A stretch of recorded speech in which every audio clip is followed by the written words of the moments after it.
All right, dear friends. So we're going to have another math lesson today. Are y'all ready? So I was reading a Forbes article this morning on the 2026 billionaire count. Okay. And this article said that there were 3,429 billionaires across the globe. Okay. So the vast majority of these are concentrated in the US. It's 51% or 989 billionaires that live here in the United States, right at home. Their estimated net worth, and yes, I understand that their net worth is not all cash. It's a lot of real estates and art and all kinds of business holdings and things. I get that. But their estimated net worth is $8.4 trillion. So we're going to have a quick discussion on how much a trillion is. Now, in one of my last videos, I talked about the magnitude of a billion, right? And we used rice as our example. So if a singular grain of white rice weighs roughly 21 milligrams, then a billion grains of rice would weigh 46,000 pounds, right? So 23 tons. Now, to put that in perspective, when we're talking about trillions, if we weighed out the exact same amount of rice, a trillion grains would weigh 46,297,075 pounds. 23,148 and a half tons. 23,000 tons in a trillion, a singular trillion, right? So one of the other ways that this is often kind of explained is using time. So I'm just going to give you that one real quick.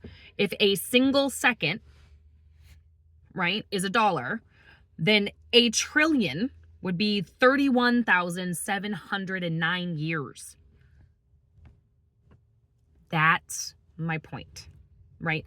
A trillion is the type of magnitude that is literally hard for the human brain to even comprehend. That's not an amount that is normal to even have to try to understand.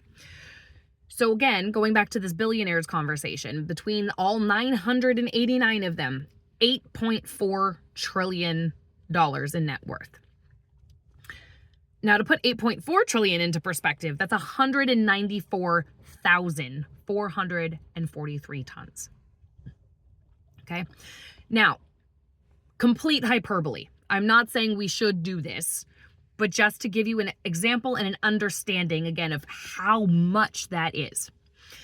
If we had all of those billionaires liquidate everything, right? Take all of that net worth, transform it into cash, put it all in a big pot, $8.4 trillion in a big old pot. They could give every single person, right? The current population of the United States is estimated at 348.8 million people. Okay?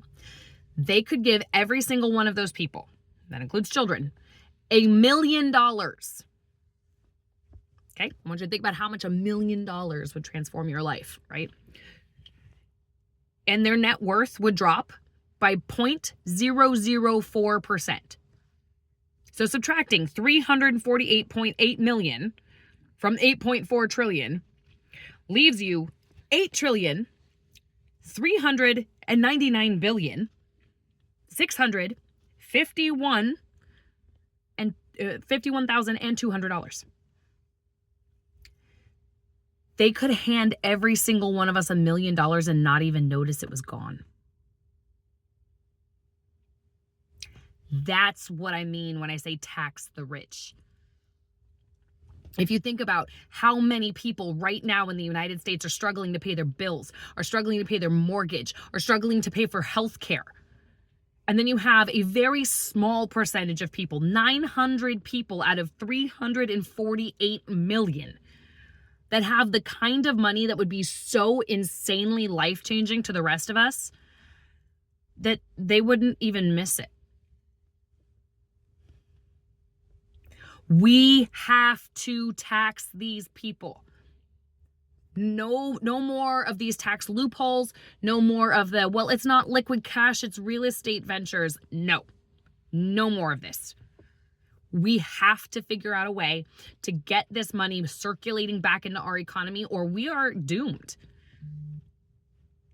That is how this is going to work. We have to figure this out. I have a proposal on my website for how we do this.